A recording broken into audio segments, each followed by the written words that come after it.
तो प्यारे बच्चों, आपका अशोक किड्स स्टडी पॉइंट में स्वागत है।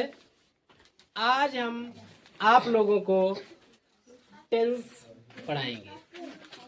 टेंस कितने प्रकार के होते हैं? टेंस 12 प्रकार के होते हैं। Kinds of tense. पहला कौन सा होता है? Present indefinite tense. दूसरा प्रेजेंट कॉन्टिन्यूअस टेंस। तीसरा है प्रेजेंट परफेक्ट टेंस। चौथा है प्रेजेंट परफेक्ट कॉन्टिन्यूअस टेंस। पांचवा है पास्ट इंडेफिनिट टेंस। छठा है पास्ट कॉन्टिन्यूअस टेंस। सातवां है पास्ट परफेक्ट टेंस। आठवां है past perfect continuous tense. 9 number पे आता है फ्यूचर इंडेफिनिट टेंस। 10 नंबर पे है फ्यूचर कॉन्टिन्यूअस टेंस। 11 नंबर पे है फ्यूचर परफेक्ट टेंस। 12 नंबर पे है फ्यूचर परफेक्ट कॉन्टिन्यूअस टेंस। तो वैसे तो टेंस 3 ही होते हैं, प्रेजेंट, पास्ट और फ्यूचर। प्रेजेंट का मतलब ये होता है जब हम कोई भी कार्य वर्तमान समय में कर रहे होते हैं। वर्तमान बोले तो इस समय, प्रेजेंट टाइम में। जैसे मैं पढ़ाता हूँ, मैं पढ़ाता हूँ। सीता विद्यालय जाती है। बच्चे मैदान में क्रिकेट खेलते हैं। माताजी खाना पकाती हैं। जिन वाक्यों के अंत में ता है, ती है, ते है आदि शब्द आते हैं वह प्रेजेंट इंडेफिनिट टेंस कहलाते हैं। जो हिंदी वाक्य होते हैं उनके अंत में ता है, ती है, ते है आदि शब्द आते हैं, उनको प्रेजेंट इंडेफिनिट टेंस कहा जाता है। तो प्रेजेंट के फिर 4 पार्ट होते हैं: present indefinite tense, present continuous, present perfect, present perfect continuous. ये हमारा प्रेजेंट के अंतर्गत आता है। उसके बाद में आता है पास्ट। पास्ट के फिर 4 भाग हो जाते हैं: past indefinite tense, past continuous tense, past perfect tense, past perfect continuous tense. वही बार बार लगाना है: indefinite, continuous, perfect, perfect continuous. सबसे पहले प्रेजेंट 4 बार लिख लेना है, पास्ट आपको 4 बार लिख लेना है और फ्यूचर आपको 4 बार लिख लेना है। उसके बाद में प्रत्येक टेंस के आगे number wise indefinite tense, continuous tense, perfect tense, perfect continuous tense.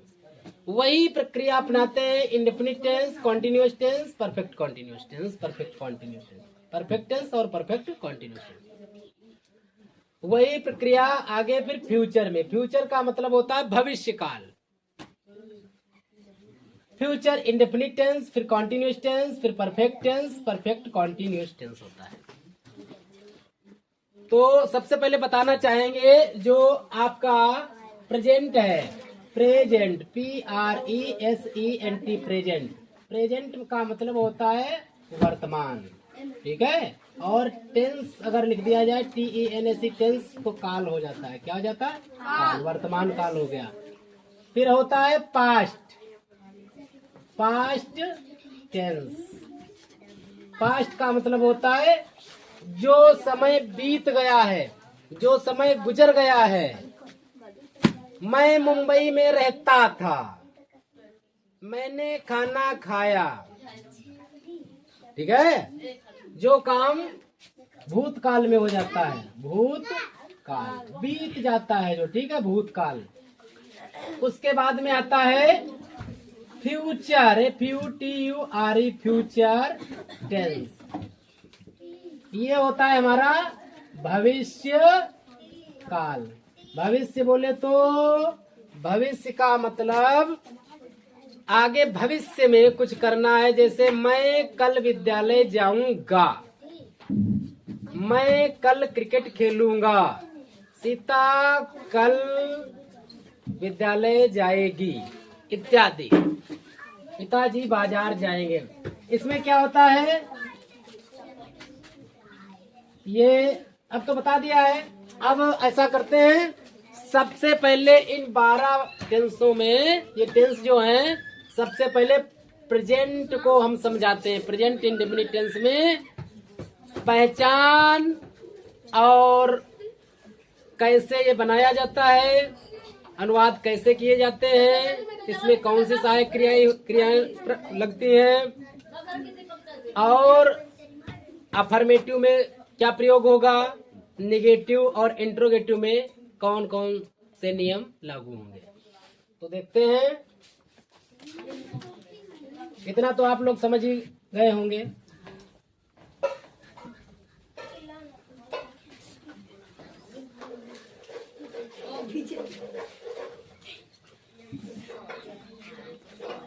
तो सबसे पहले देखते हैं ये प्रेजेंट इंडेफिनिट टेंस जिन हिंदी वाक्यों के अंत में क्या है, ता है और ती है, कॉमा ते हैं, आदि शब्द आते हैं। क्या आते हैं? ता है, ती है, ते है, आदि शब्द आते हैं, उनको प्रेजेंट इंडेफिनिट टेंस कहते हैं। देखिए, ध्यान दीजिए, वाक्य बनाने के नियम क्या होते हैं, यहाँ से लिखते हैं। इनको हम तब तक स्टॉप कर देते हैं, पहला वाला टेंस बताते हैं। वाक्य बनाने के नियम, वाक्य बनाने के नियम देखिए। सबसे पहले हम सब्जेक्ट लिखते हैं। क्या?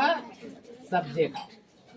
चलो अलग अलग बता देते हैं इनको। अफर्मेटिव के लिए क्या करते हैं, निगेटिव के लिए, इंट्रोगेटिव के लिए क्या करते हैं।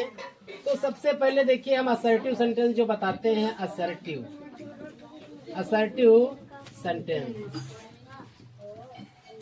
असर्टिव सेंटेंस नंबर 1, नंबर 2, इसमें इसके अंतर्गत आता है, एक अफर्मेटिव होता है, एक निगेटिव होता है। निगेटिव में नहीं का प्रयोग किया जाता है। असर्टिव जो होता है, असर्टिव में दोनों ही आ जाते हैं, अफर्मेटिव निगेटिव। तो चाहे इसको अफर्मेटिव लिख लेते हैं तो ज्यादा अच्छा रहेगा। क्या?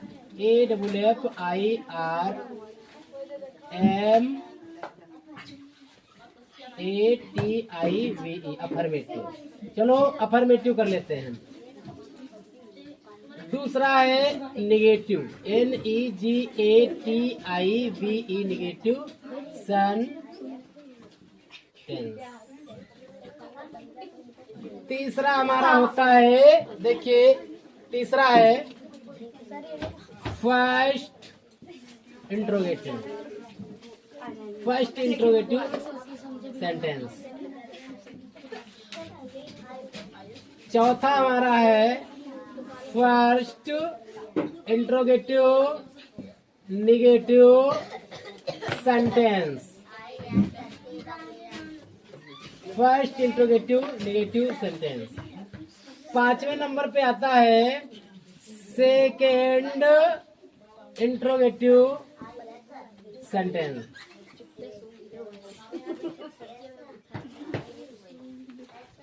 6ठे नंबर पे आता है सेकेंड इंट्रोगेटिव, पूरे लिख देते हैं इंट्रोगेटिव की, INTERROGATIVE,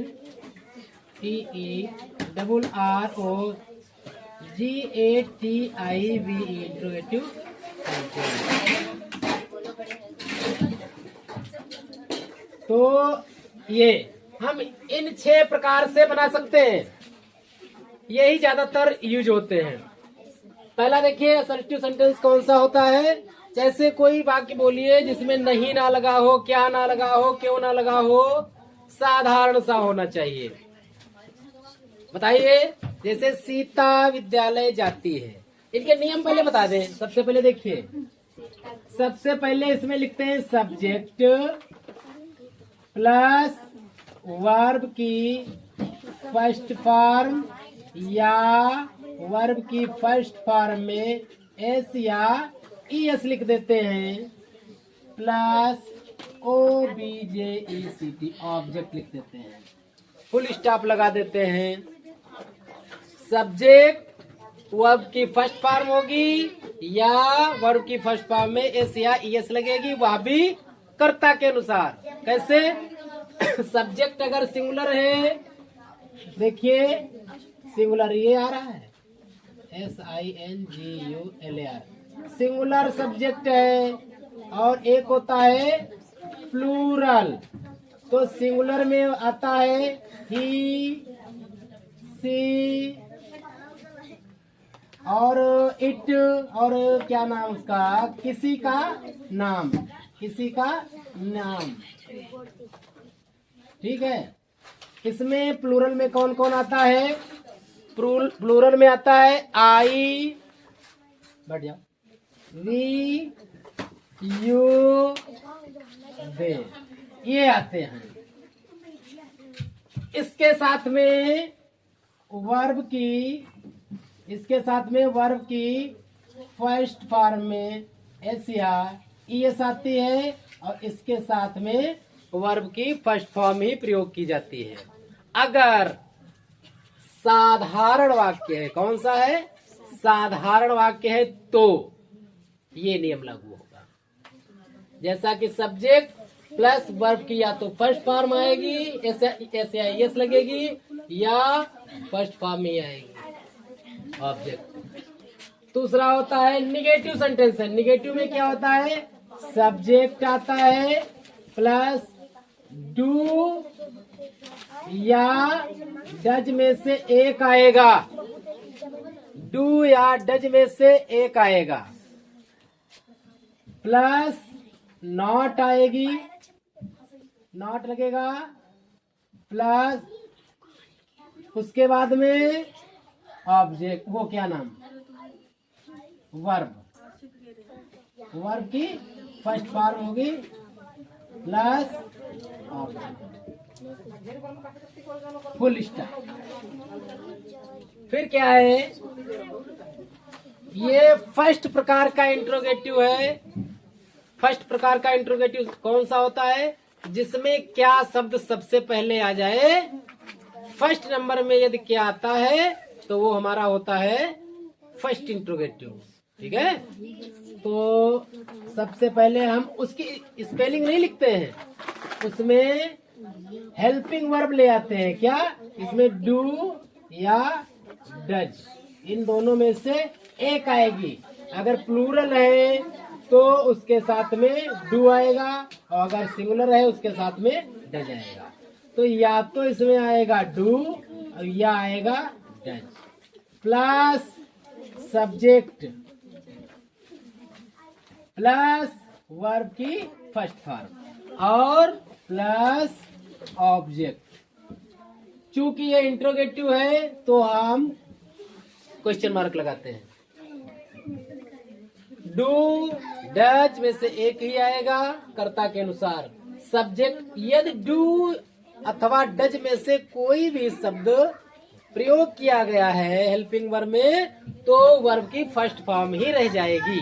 इतना आप लोगों को ध्यान रखना है। अगर डू डज कहीं पर भी आ गया हो वाक्य में इसके रूप में, सहायक क्रिया के रूप में, हेल्पिंग वर्ब के रूप में, तो मुख्य क्रिया की फर्स्ट फॉर्म ही रह जाती है।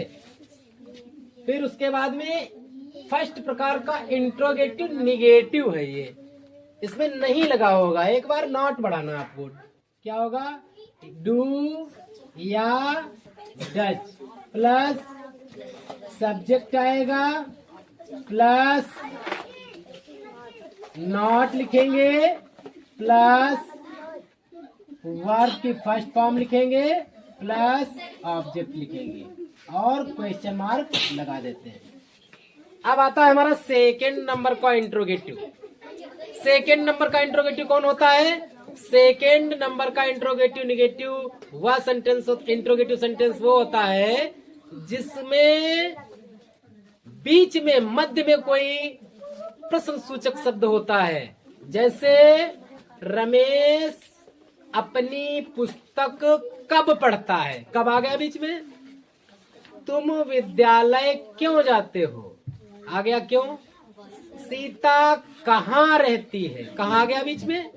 तो प्रश्न सूचक शब्द जब वाक्य के बीच में आता है तो वो डबल इंट्रोगेटिव होता है। और अगर पहले नंबर में आता है क्या शब्द, तो फर्स्ट इंट्रोगेटिव होता है। तो सेकेंड नंबर का जो इंट्रोगेटिव होता है उसमें सबसे पहले उसकी अंग्रेजी बनाते हैं। WH से ज्यादा आती है, WH लिखते हैं, ठीक है। प्लस या तो डू आएगा या डज आएगा, प्लस सब्जेक्ट प्लस वर्ब की first form plus object, question mark लगाते हैं। बस यही है, इसमें केवल नॉट बढ़ाना है। सेकेंड इंट्रोगेटिव क्या नाम, निगेटिव। देखिए इसमें यहाँ पे गलती हो गई थी, यहाँ पर सेकेंड इंट्रोगेटिव निगेटिव सेंटेंस क्या है, सेकेंड इंट्रोगेटिव निगेटिव सेंटेंस हमको लिखना चाहिए था। तो यहाँ पर नॉट लगाएंगे, क्या नॉट लगाएंगे, इंट्रोगेटिव निगेटिव है, ठीक है। मिटा के लिख दें, इंट्रोगेटिव NEGATIV निगेटिव सेंटेंस, ठीक है। ये इसमें क्या करते हैं, WH पहले आएगा प्लस डू या डज में से एक ही सहायक क्रिया प्रयोग होगी, प्लस सब्जेक्ट आएगा, प्लस नॉट लिखेंगे, प्लस वर्ब की फर्स्ट फॉर्म आएगी, प्लस ऑब्जेक्ट, क्वेश्चन मार्क लगाते हैं। इतना समझ गए सभी लोग? अब देखिए, अब इसको हम प्रैक्टिकल रूप में लिखते हैं। प्रैक्टिकल रूप में लिखते हैं, तो अब इनका हम यूज करेंगे। सबसे पहले जैसे यहां पर लिखा है असर्टिव अफर्मेटिव सेंटेंस, नंबर 1 का हम बनाते हैं। रमेश विद्यालय जाता है। रमेश विद्यालय जाता है। इसका नियम है, जिन वाक्यों के अंत में ता है, ती है, ते है आते हैं, तो ता है आया हमारा।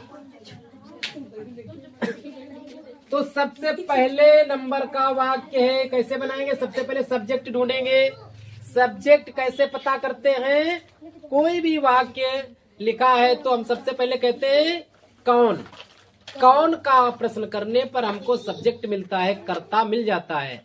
जैसे रमेश विद्यालय जाता है, तो इसमें हम देखेंगे, हम नहीं जानते कर्ता कौन है, तो हम ये क्वेश्चन स्वयं से करेंगे कि कौन विद्यालय जाता है, तो उत्तर निकल के आता है रमेश, तो हमारा सब्जेक्ट मिल गया। तो सबसे पहले हम इस सब्जेक्ट को बनाएंगे, तो लिखेंगे रमेश, RAMES, रमेश, ठीक है। अब देखिए, ये नाम जो सब्जेक्ट हमारा दिया हुआ है, कर्ता एक वचन है या बहुवचन है, यानी सिंगुलर है अथवा प्लूरल है। तो देखिए नाम, तो ये नेम रखा हुआ है। नेम किसमें आता है, किसी का नाम सिंगुलर में, और सिंगुलर के साथ में वर्ब की फर्स्ट फॉर्म में SIS जोड़ दिया जाता है। तो वर्ब कौन है इसमें, जाना, क्रिया है। क्रिया कौन है, जाना, आना, जाना, खाना, पीना, हंसना, पहनना, लिखना, बोलना, सुनना, कहना, पढ़ना इत्यादि क्या है, वर्ब है, ठीक है, वर्ब। तो इसमें हम S या ES लगाएंगे फर्स्ट फॉर्म की। आप देखिए, गो माने जाना होता है, रमेश गो, और हम क्या लगा देंगे, एक वचन है करता तो ES लगा दें, गोज। कहाँ, अब object goes to school, SCHOOL, ये हो गया, रमेश गोज टू स्कूल। अब आता है हमारा सेकंड नंबर का इंट्रोगेटिव। देखिए वो क्या नाम, निगेटिव। अफर्मेटिव हमने बना दिया। आप देखिए निगेटिव, जैसे नंबर 2, रमेश विद्यालय नहीं जाता है। अब क्या करेंगे, सब्जेक्ट सबसे पहले लिखेंगे, क्या है, रमेश। RAMES रमेश। रमेश चूंकि एक वचन है, एक वचन सिंगुलर के साथ में क्या लिखते हैं इंट्रोगेटिव नेगेटिव में? Does, DOES does. ये चीज यहाँ पर डू प्लूरल के साथ में। तो रमेश DOES डज आ गया। Ramesh do does, does not. फिर क्रिया की प्रथम अवस्था गो टू SCHOOL। अब आता है हमारा थर्ड नंबर का ये वाला फर्स्ट इंट्रोगेटिव सेंटेंस, यानी पहले नंबर में प्रश्न सूचक शब्द होगा। जैसे क्या रमेश विद्यालय जाता है? अब प्रश्न सूचक शब्द है तो इसलिए हम प्रश्न सूचक चिन्ह भी लगाएंगे, ठीक है। तो क्या शब्द यदि सबसे पहले आ जाता है उसके लिए हम डू अथवा डज का प्रयोग करते हैं। क्या की स्पेलिंग वाट नहीं लिखते हैं। तो एक वचन है, सिंगुलर है तो डज आएगा, और बहुवचन होता IVU दे तो डू आता। किसी का नाम है तो डज सबसे पहले लिखेंगे, इसकी स्पेलिंग बन जाएगी DOES डज। फिर वही वाक्य बना देते हैं रमेश गो टू स्कूल, और अंत में हम क्वेश्चन मार्क लगा देते हैं। चौथे नंबर पे आएगा ये वाला, चौथा वाला फर्स्ट इंट्रोगेटिव नेगेटिव सेंटेंस। नहीं इसमें जुड़ा होगा, बाकी और कोई बात नहीं है, यही सेम ऐसा ही होता है। क्या रमेश विद्यालय नहीं जाता है?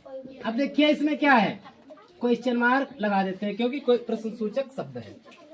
फिर सेम वही मिल गया, क्या रमेश विद्यालय जाता है, नहीं बैठा है। तो हमको यहाँ पे मेन वर्ब जो है गो, यहाँ पे नॉट लगा देना, बाकी वैसा ही बना देना, बिल्कुल सेम ऊपर वाला। Does Ramesh not go to SCHOOL school, question mark लगा देते हैं। अब आता है हमारा फिफ्थ नंबर का पांचवा, कौन सा? ये वाला second interrogative sentence. Second interrogative sentence वह सेंटेंस होता है जिसके अंतर्गत किसी मध्य में कहीं पर शुरुआत में क्वेश्चन वो प्रश्न सूचक शब्द नहीं होता है, बीच में होता है। देखिए जैसे 5 नंबर में रमेश विद्यालय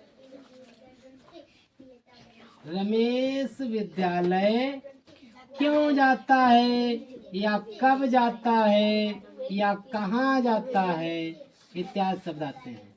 क्वेश्चन मार्क क्यों है, इसीलिए। तो इसका ट्रांसलेशन कैसे बनाते हैं हम? सबसे पहले ये जो प्रश्न सूचक शब्द रखा है इसको सबसे पहले इसकी स्पेलिंग बनाते हैं, और बाकी ऊपर वाला बना देते हैं, चौथे नंबर वाला नॉट हटा देते हैं। तो क्योंकि स्पेलिंग होगी वाई, क्या होगी? वाई। फिर डज लगाएंगे, हेल्पिंग वर्ब लगाएंगे, बिल्कुल वैसा ही बनाते हैं तीसरे नंबर पर वाला। Why does Ramesh go to school, question mark लगाते हैं।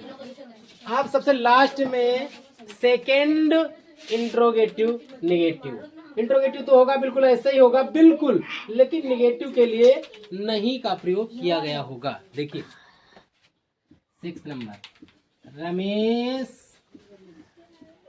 विद्यालय क्यों नहीं जाता है, question mark.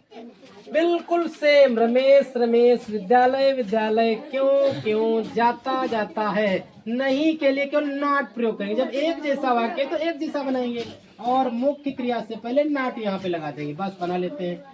Y does Ramesh, अब यहाँ नाट लगाते हैं नहीं के लिए, not go to SCHOOL, question mark लगाते हैं। इस प्रकार हमारे ये 6 सेंटेंस आज प्रेजेंट इंडेफिनिट टेंस के क्लियर हुए हैं। तो आप लोग इसको लिख लें या स्क्रीनशॉट ले लें। हमारे चैनल को अशोक किड्स स्टडी पॉइंट को आप सभी लोग लाइक, शेयर और सब्सक्राइब करें। धन्यवाद।